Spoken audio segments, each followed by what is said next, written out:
Sejumlah wilayah di kawasan Asia dilanda gelombang panas, heat wave, parah. Di Vietnam, Thailand, Myanmar, Bangladesh, hingga India. Di Indonesia, suhu panas juga terasa dalam beberapa waktu terakhir.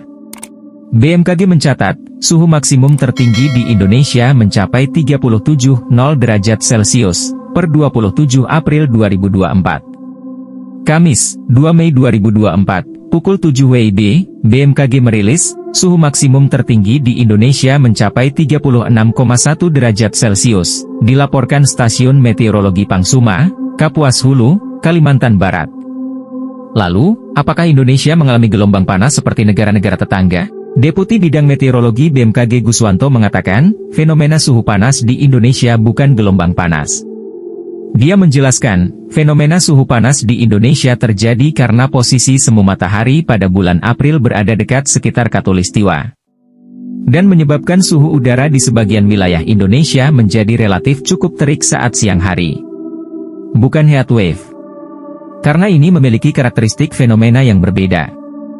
Hanya dipicu oleh faktor pemanasan permukaan sebagai dampak dari siklus gerak semu matahari sehingga dapat terjadi berulang dalam setiap tahun, jelasnya. Dikutip dari situs resmi BMKG, Kamis, 2 Mei 2024. Syarat gelombang panas.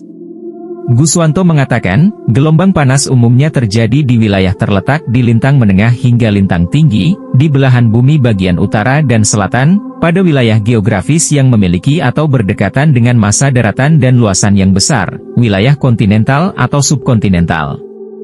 Sementara, ujarnya, Indonesia berada di wilayah ekuator dengan kondisi geografis kepulauan dan dikelilingi perairan luas.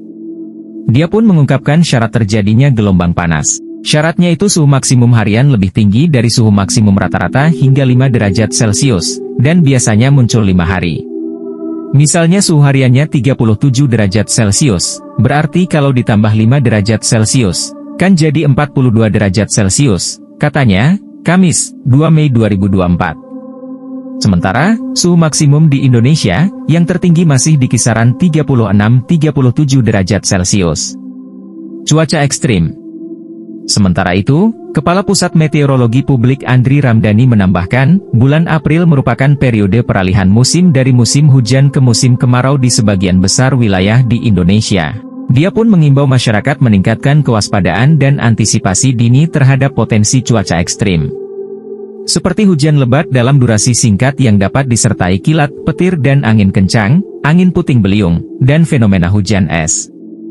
Salah satu ciri masa peralihan musim adalah pola hujan yang biasa terjadi pada sore hingga menjelang malam hari dengan didahului oleh adanya udara hangat dan terik pada pagi hingga siang hari, katanya. Hal ini terjadi karena radiasi matahari yang diterima pada pagi hingga siang hari cukup besar dan memicu proses konveksi, pengangkatan massa udara, dari permukaan bumi ke atmosfer sehingga memicu terbentuknya awan, kata Andri. Demikian informasi yang dapat kami rangkum dalam video kali ini. Semoga bisa menjadi wawasan dan pengetahuan baru bagi kita semua. Jangan lupa untuk memberikan dukungannya kepada kami dengan cara klik tombol like, subscribe dan aktifkan tombol lonceng, agar kami lebih semangat lagi untuk memberikan informasi yang mungkin sangat penting untuk kita ketahui dalam video selanjutnya.